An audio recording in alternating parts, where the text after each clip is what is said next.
Hello guys, welcome back. In today's video, we're going to be learning about the print function. So what is the print function in Python? The print function simply displays text on the console. So we can see our print function right here and it is displaying hello world on the console. In order to write the print function, you want to first write the word print. You want to make sure it is all lowercased, and after that, you want to follow it by a set of parentheses. Make sure there is no space in between. Inside the parentheses, you want to write the word that you're trying to display in the console. When you write it, make sure that there is a set of quotation marks surrounding it. Quotation marks are important because it tells the computer that we are dealing with a string data type.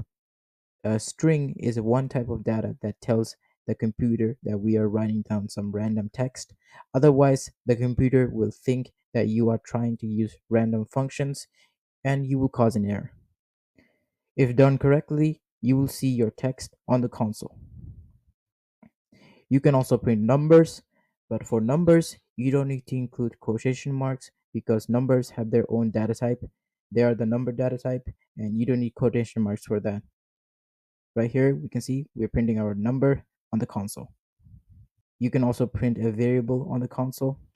A variable in Python is like a variable in algebra. It basically stores an item.